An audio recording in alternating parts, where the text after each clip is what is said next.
Welcome to Construction Cashflow.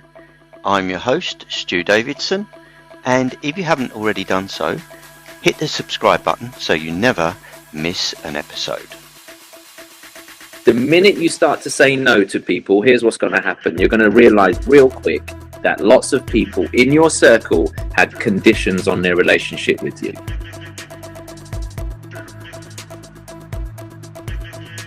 I don't want to upset the client because it's the only contract I've got, and if I lose that contract, I'm stuck.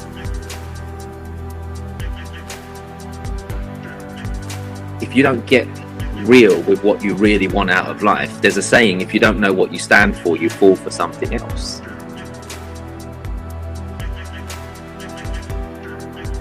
I've trained Sparkies, I've trained builders, I've trained lots of people, and I always tell them, like, you're not going to compete on price with people. Don't even go there. Compete on value. What are you bringing to the equation? For people who work self-employed, work for themselves, wherever it might be, they're giving their families what's left of them, not the best of them.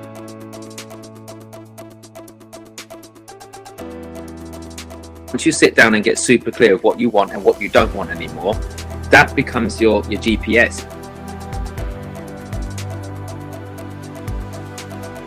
You've got to love yourself enough to protect your mental well-being, protect your space, and protect your time and energy.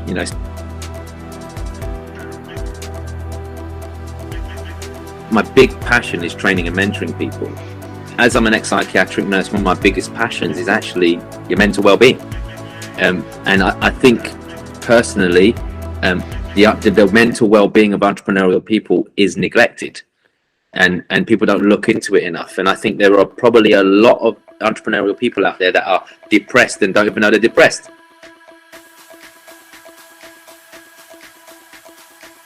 And see that themselves as providers for their family. And, well, with all due respect, unless you are producing assets for them to rely on the income off of that rather than you being the asset, then you're not actually an asset. You are a liability, and it's a dangerous place to be in. And I'm saying that to everyone so that you wake up and you do something different right now. Look after yourself before it's too late.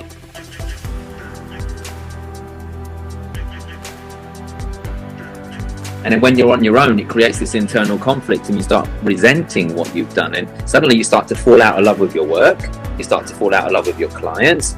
And before you know it, just spiraling out of control. Your relationships are out of sync, your health is out of sync, and everything's just falling apart. And all because we don't love ourselves enough to say no. We don't love ourselves enough to step back and fill our own cup up and recharge our own, batteries and all that kind of stuff. And I mean, if your mobile phone ran out of battery right now, you'd really plug it in, wouldn't you? Just how many times do you stop to plug yourself in? In this show, we ask our guests to tell us their story. Tell us a little bit about their background, how they got to where they are today, how they developed their product, their services, their ideas. And we discuss how that can affect construction cash flow and other areas of construction. And also to give us an idea of how we might make things better and give you a few tips and ideas to take away with you. And listen to the end where you'll find out more about them, more about our guests, about what motivates them, what inspires them, and hopefully that'll inspire you too.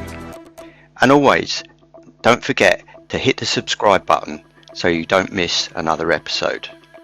In this episode, it's my pleasure to introduce you to Jessen James. Jessen started out as a psychiatric nurse, building his department up in the private sector to a multi-million-pound business. Since then, Jessen has gone on to become a world-renowned international speaker, mentor and coach. He coaches on mindset, public speaking and business.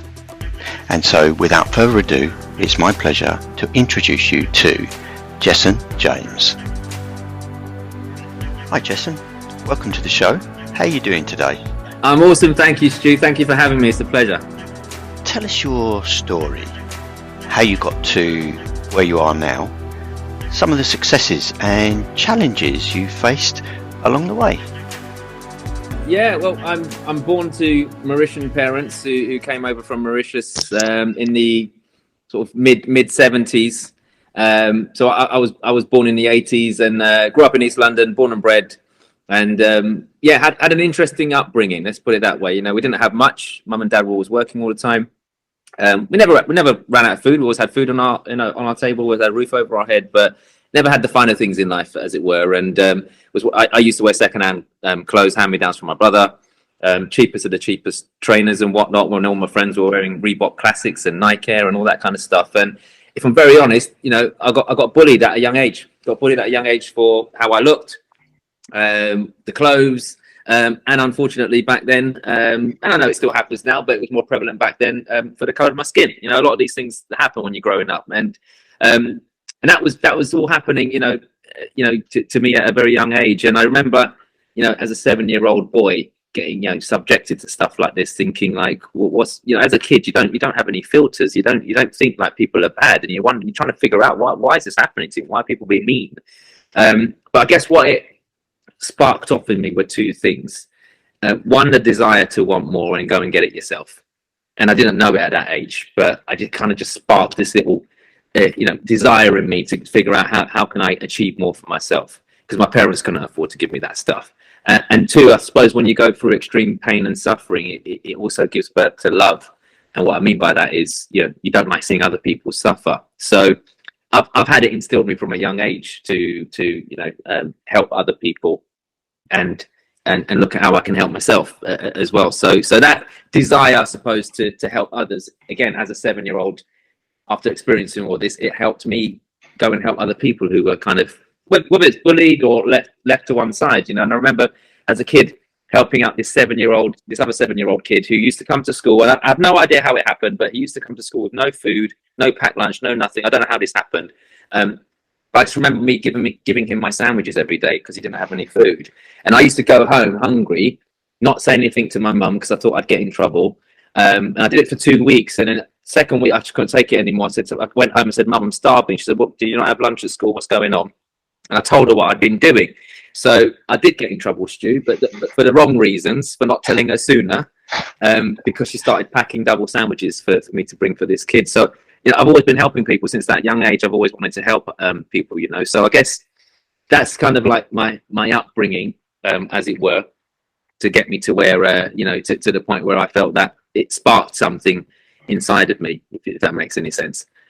Yeah, absolutely. And your mum sounds like an incredible person. For her to double up on the sandwiches and say you should have told me earlier, you know, I can see where some of your love comes from, because it oozes out of you, actually. Thank you. It's really inspiring and attractive, and not something you often see. And I love that in you, Jessen.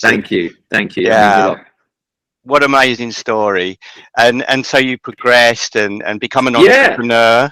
Yeah, I mean, it didn't happen overnight, obviously, but, you know, and you've touched on something that's important there. My parents, you know, they taught me something earlier on. Like, I'm going to be honest, I didn't learn very good money mindset from my parents, because it was very much working, you know, don't get into debt, pay your bills, work hard, all that kind of stuff, which is probably not the mindset I have today. However, one thing I did pick up from my mum and dad were incredible values around look after people, be a good human being, care about others. You know, I learned that from my parents at an early age. Like, my mum and dad would give someone their last fiver, and so would I.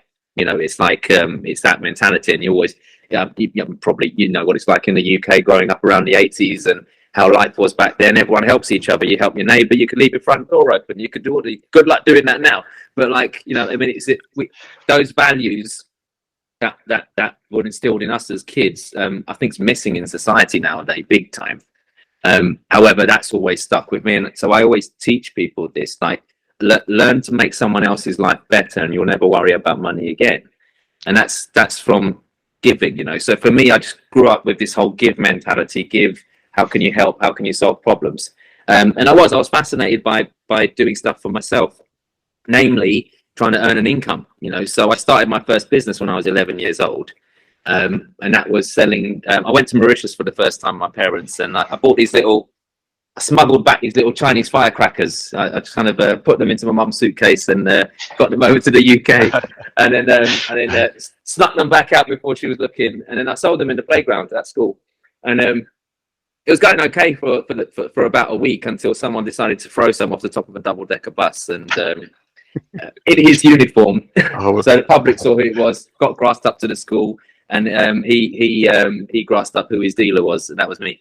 So that got shut down. That got shut down real quick. And then about sort of 14, 15, 13, I started selling stuff like drinks, sweets, chocolates, because the school had a tuck shop. And I thought, well, I could do that. So I used to get them from the shop and get some from my mum, because she used to stock up on this stuff, and I used to bring them in my bag and sell them in the playground. And that got shut down as well, because they found out that I was doing that and I wasn't supposed to be. So I'm not a big advocate right now for business, because I've got 2 businesses shut down already.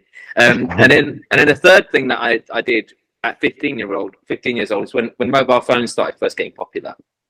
I remember walking down East Ham High Street in East London and walking to one of these independent mobile phone stores and blagging the owner to give me this massive bag full of accessories for the old Nokia phones. You know, the ones that you could change the face and the aerials and all that jazz. Yeah, I remember those. Yeah, and he gave me this big bag of accessories, and I said, look, I'll sell them and I'll bring the money back, and we can, split it or whatever it might be. And I remember taking these to school. I sold the whole lot. I came back, gave him a wad of cash.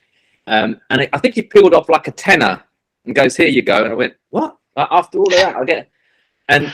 But then on reflection, obviously I didn't think it at the time, but as I got older, on reflection, I know what happened in that situation. And if anyone's listening, that, let this be a lesson. He or she who brings the most value to any equation gets paid the most.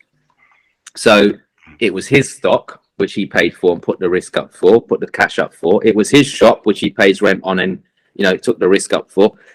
He gave his stock to a random 15-year-old boy from East London. Anything could have happened to that. So he brought the most value to that equation. I was just a transactional part of it.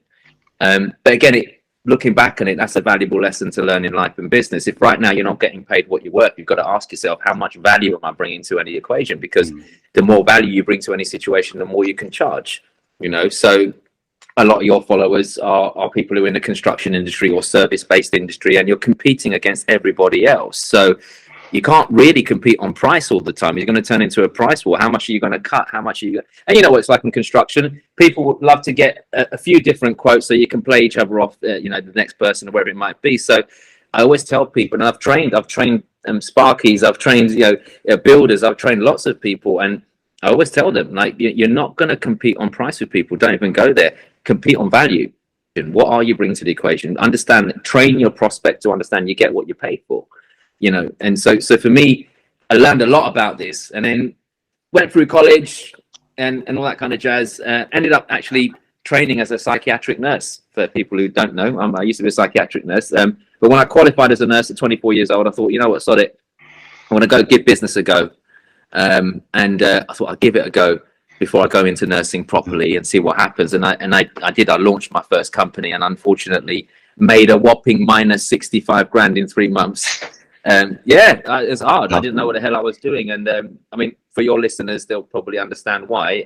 I actually started a tile and bathroom store, and we had wholesale and we had retail.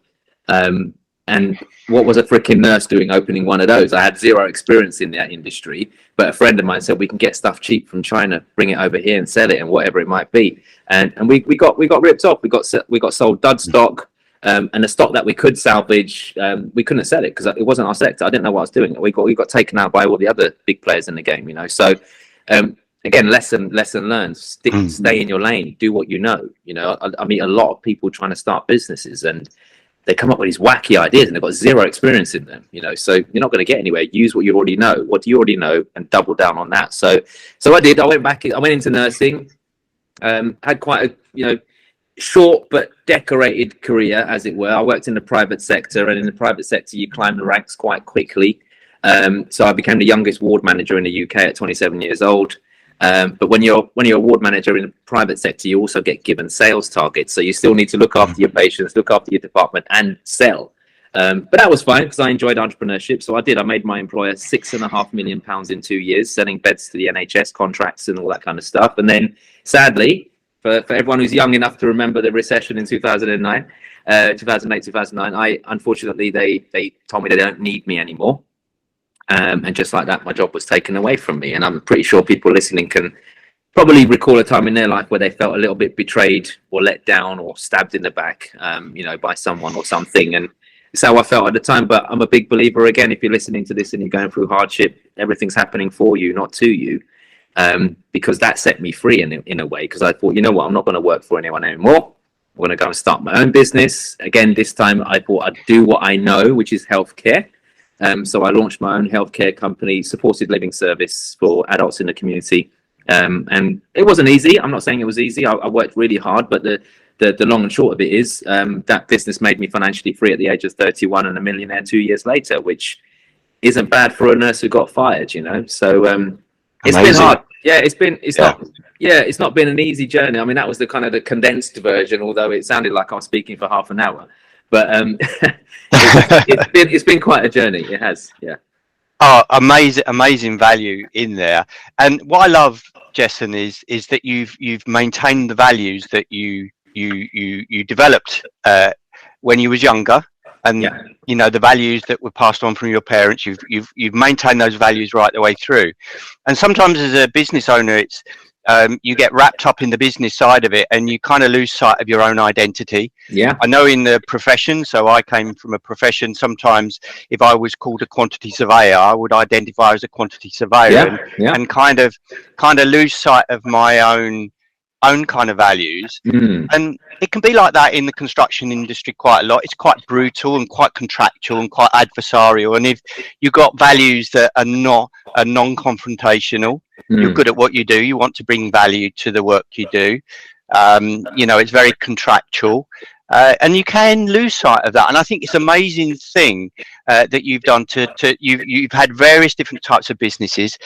You've learned a lot through the ones that have failed, and then you've become very, very successful. And one thread that I see when you're speaking is that you've kept to your values throughout it all. How do you do that? Yeah, well, thank you. That's really kind. And I'll tell you how I do it is take time out to actually understand what your values are. So a lot of the times, business owners, entrepreneurial people, we have a higher value of freedom, or we say we do, because we want to work for ourselves. And let's be honest, if you as an employer or a business owner, whatever it might be, you need that element of freedom in your life, because that's why you want to do it. However, our values of safety and security outweigh our values of freedom. So whilst we want freedom, we'll probably do things that we don't like because we don't want to rock the boat.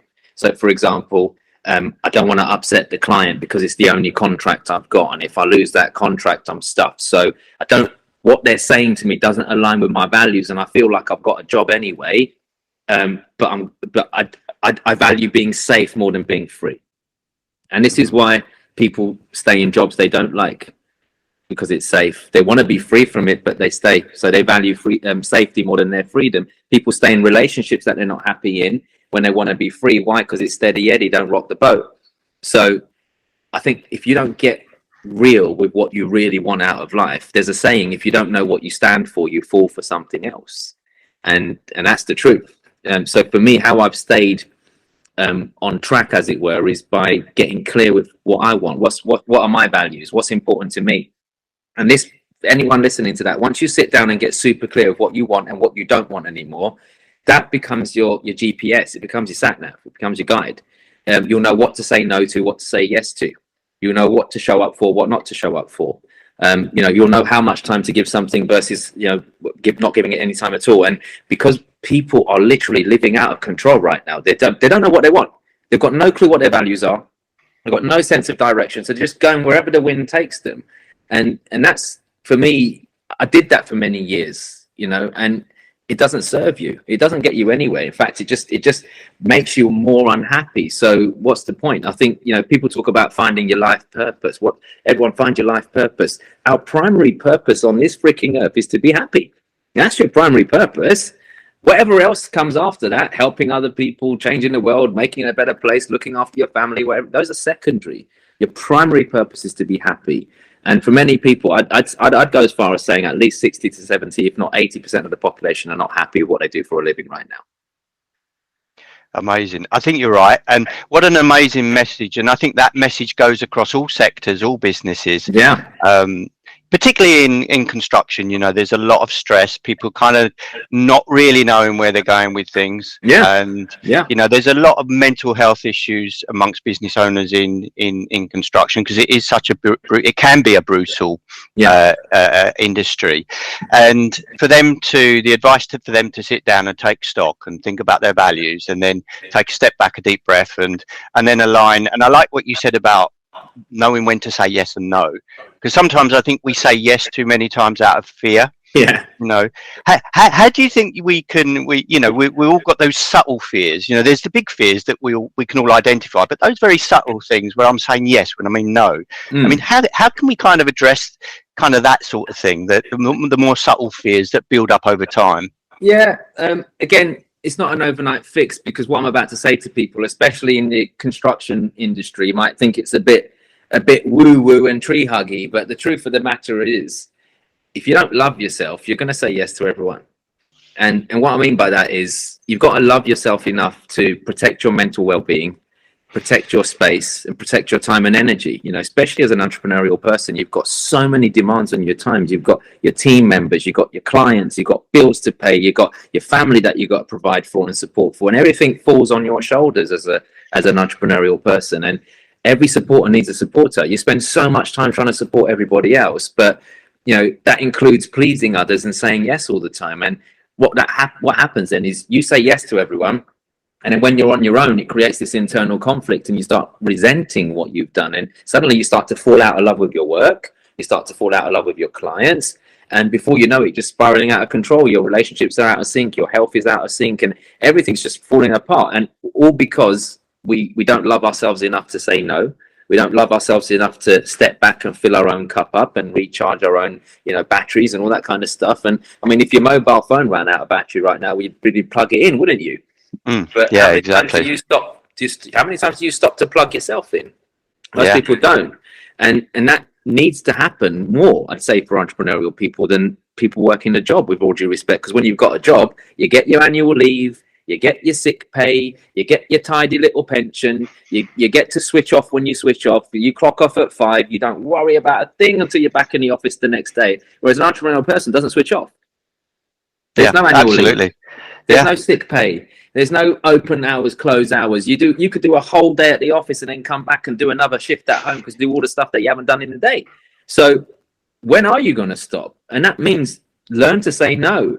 And my advice to anyone listening to this right now, the minute you start to say no to people, here's what's going to happen. You're going to realize real quick that lots of people in your circle had conditions on their relationship with you. And that basically means, Stu's changed. Stu's this, Stu's that. He used to say yes. He's always been out of order now. So you were only happy because I played your game. So you don't really like me, basically. You just like me because I play your game, and because I've decided to fill my own cup for a change, I'm now a bad person, and you've forgotten all the good things that I've done. Well, with all due respect, again, from a place of self-love, I don't need you in my life, if that's your approach. But people just need to get courageous and understand that you're not meant to please everybody. In fact, I'd highly recommend you keep your circle of influence tighter. Stop pleasing everyone, having loads of friends or whatever it might be, because not everyone's your friend. And I learned this quote from Mike Tyson. He said, "Not everyone you fight is your enemy, and not everyone you help is your friend." And I think people need to understand that sometimes you're fighting the wrong people. There's people who actually care about you, and they're telling you stuff. They're telling you to slow down. They're telling you to look after yourself because they care. They don't fight them. They're not your enemy. But all these other people that you're busy helping, they're not all your friends either. So keep your circle tight, love yourself more, learn to say no. Even if you've only got 20 minutes each morning to dedicate for yourself, do it. Just don't get involved with other people's stuff. I'm not a big advocate for 5 a.m. clubs and all this nonsense. Do what works for you. But as soon as you wake up, you shouldn't be worrying about anything other than yourself. Have you hydrated? Have you journaled? Have you meditated? Have you looked after yourself first thing in the morning? Even if it's 20 minutes. I know what it's like if you've got kids and stuff. Can you wake up a little bit earlier where you've got that little bit of peace and serenity where there's no one else around? Pour into yourself for a bit. If you can't fill your own cup up, you're going to struggle. Yeah, absolutely echo that. And it's so easy. I know even if with myself, I became complacent in terms of what I could do. So I was Yeah. kind of probably saying yes too much, taking on too much, and not giving myself time in the day for me. Mm-hmm. And I think now I do, between tasks, I do give myself time throughout the Yeah. day, because Yeah. my day isn't a 9 till 5, you know, Yeah. like as you was mentioning, and I give myself what I call non-thinking time. So it's a time when I'm not thinking, you know, I try to get off of that kind of thinking about this or that. You know, I finish a task, then I'll go out for a walk and I'll just Yeah. listen and observe things around me, Yeah. even if it's a half an hour. And it's and going on from what you've been saying, it works. It's massive. You know, 100%. it really is. It helps so much. Absolutely. And there's a saying, don't be at the office if you're not at the office. And what that means is, if you're not at work, don't be at work, because most of us are still at work. We're still at work up here, so we're not present. So we're with our families, we're with our kids, and we're not present, and we're not in the moment. We're still at the office. Some of us are at the office before we get to the office, and some of us are still at the office when we leave the office in our heads. You know, So true. It's not cool. And your kids, if you've got kids, if anyone's listening to this and they've got kids, look, please understand that even if you've got only an hour to spend with your children in the evening, give them 110% of your focus and attention, because you won't get this time back. And you're living in a world where a lot of entrepreneurial people, especially contractor people who work self-employed, work for themselves, wherever it might be, they're giving their families what's left of them, not the best of them. And that's not right, because who are you doing this for in the first place? I get it, you're doing it for them, I understand that, but what's the point in busting your backside, working hard, stressing out, sleepless nights, all that kind of stuff, when you can't even be present with the people that you're doing it for? So, you know, it's a shame. It's just like a vicious cycle that people get caught up in, and sometimes you've got to slow down in order to speed up. And that's why I keep telling people, just stop, pause, reflect. Like, how do you... We're in, look, the time of us recording this now, we're already into the second month of 2023. And I guarantee you, people who started off on the 1st of January with all the best intentions to do things differently, they've all fallen into the same old habits. And many people listening to this, maybe you have. But here's the thing. New Year was sent to trick you. It's a superficial way of pressing reset. You can press reset right this very moment. You can press reset first thing tomorrow morning. So if you've fallen off the wagon, what's the best way to get back on? Just get back on. That's it, you know. So it's simple. Absolutely fantastic. So, Jessen, tell us a bit more about your latest projects, ideas, the things you're involved in now. What your aspirations are for 2023. Yeah. So, as you'll know, Stu, I've got a big passion for helping other people. I do own other businesses. You know, I even own my own fragrance brand and stuff and things like that. But my big passion is training and mentoring people.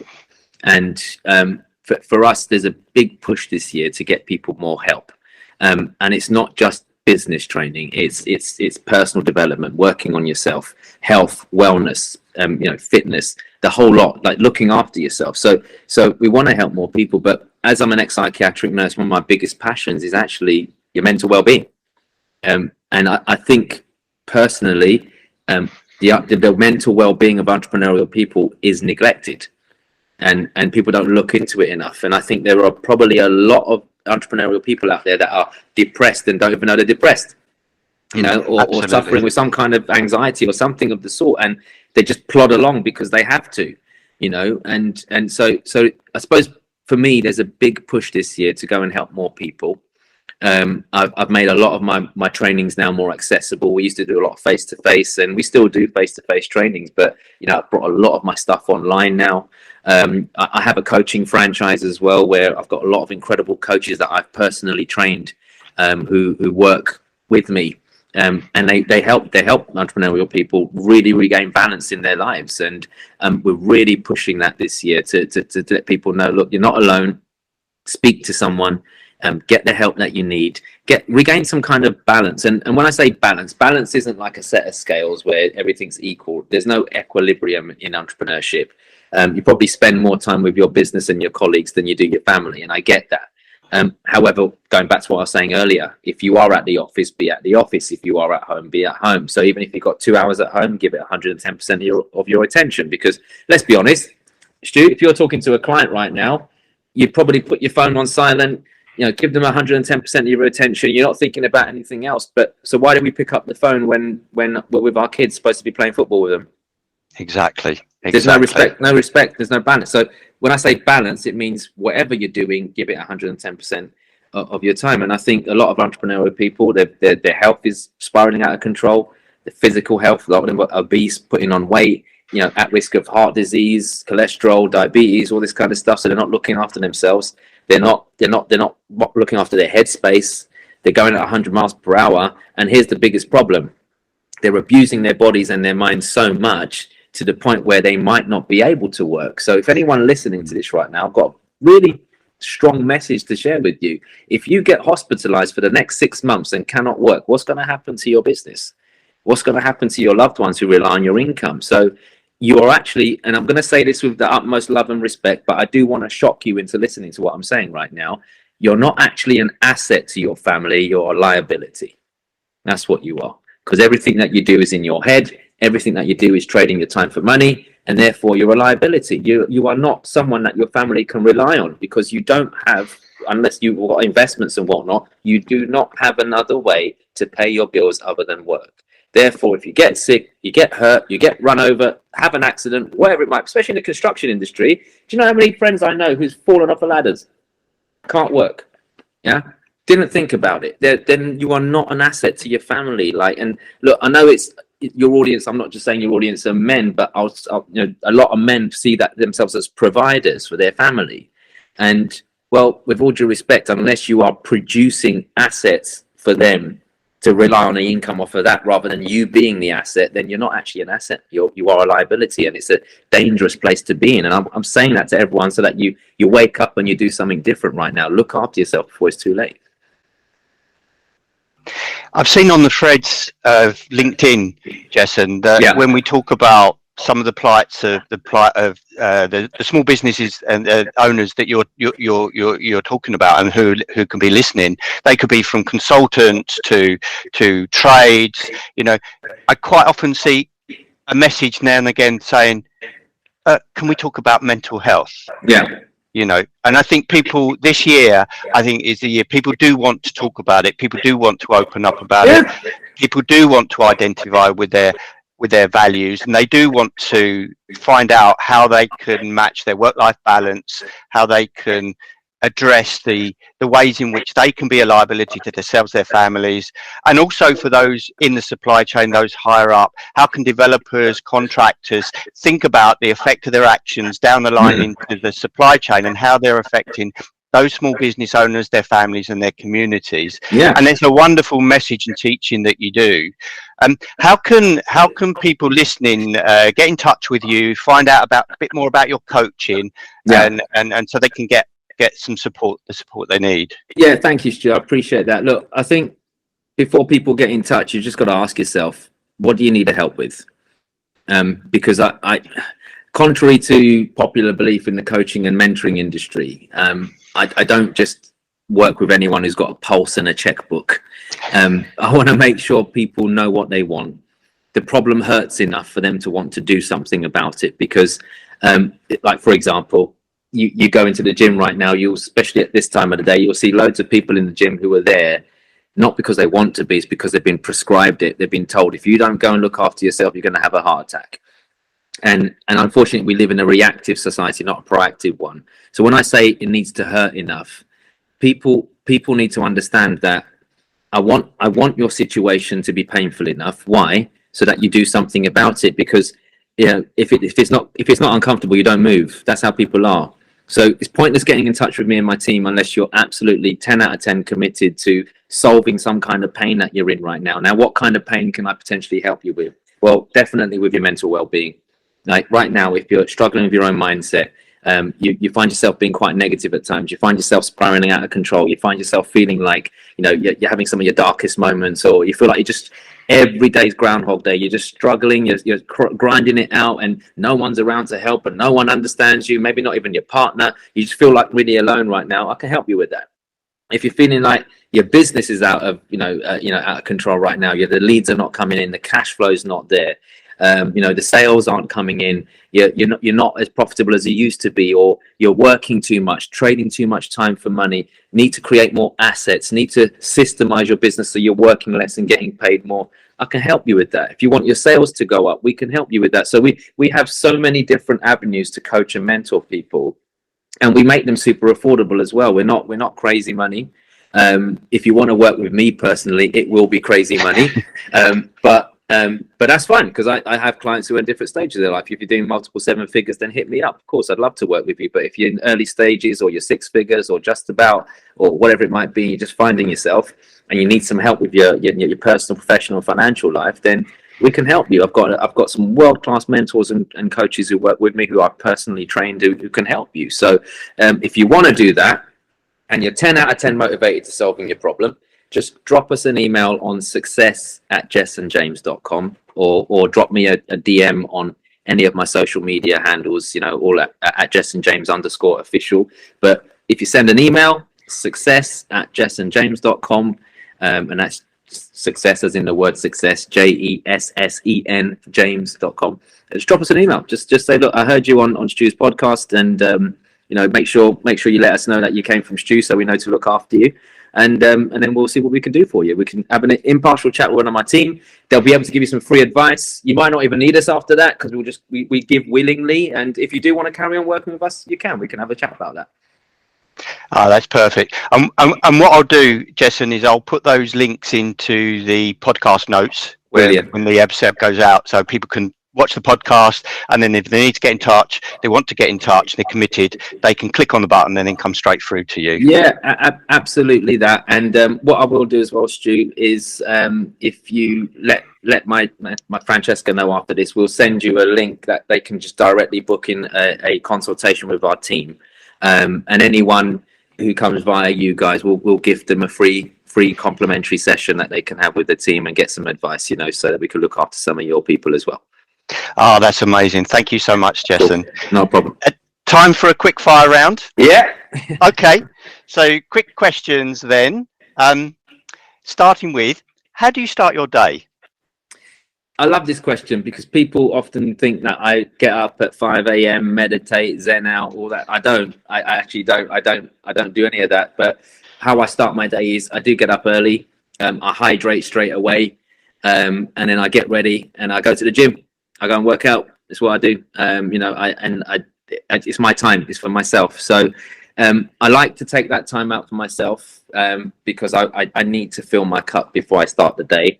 And I also like starting the day off like that, because then I feel like I've achieved something. And I like to get it done nice and early before everyone else, and then it's done and it's dusted, and then and then I'm up at it. Family time, kids, and then straight to work if I want to do some work. Yeah. When are you most productive? That's a great one. I fluctuate, and I recommend everyone figures out what their times are. But I can be super productive early morning. Mid-morning, I kind of like have a little bit of a lag. And then probably mid-afternoon, I'll pick up again. And then if I'm not careful, because it stops me from sleeping, I can get very creative at night. What's something new happening in your life right now? Our new coaching franchise, actually, because it's exciting, because we're going global. We are literally going to be taking over the coaching space by storm, by giving people what they actually need with proper qualified coaches. So that excites me, because I know it's the ripple effect. I can't change the world, but together we can, and I'm really excited about that. What does adventure look like to you? Adventure looks like doing what you want, whenever you want, with whoever you want, however the heck you want. What thing would you love to do that might surprise your friends and family? Well, do you know what? I don't think enough of my friends or family know that I love cooking. I love cooking. I'm a great cook. I've watched my mum from a young age, and it used to be my go-to thing at university. So I'm really good at cooking. And what I'd love to do, and I have been speaking at this, but I haven't told many people. I actually want to do a chefing course. I really want to learn how to be a chef. Name a challenge you overcame that changed your life. I'd say getting made redundant from my job.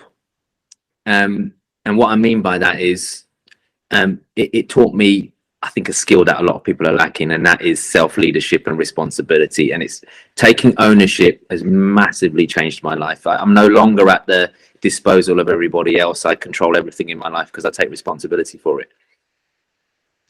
Who or what inspires and motivates you? Do you know what? It's twofold. My kids massively inspire me. Why? Because they're my why. They're my driver. They're the reason why I carry on going, even if things get tough and things get hard or I can't be bothered. And so they're my driver. But they also inspire me because I think as adults, we lose our ability to be childlike. We lose our inquisitive nature. We lose our curiosity. We lose our obsession. So my kids inspire me. And then my clients, the public, they inspire me. Why? Because a lot of people have challenges, and you kind of inspire me to want to contribute and help and serve. So it gives my life a deeper sense of meaning and purpose.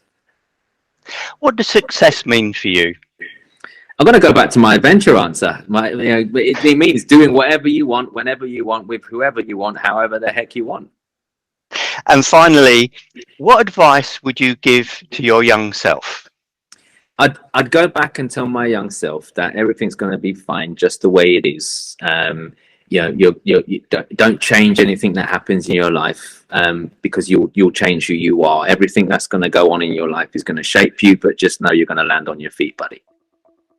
Thanks, Jessen. It's been an absolute pleasure having you on. Fantastic. Thank you very much, Stu. I've really enjoyed it. Thank you. You've been listening to Construction Cashflow. Hit the subscribe button if you haven't already done so you never miss an episode. And remember, the faster cash flows, the faster wealth grows.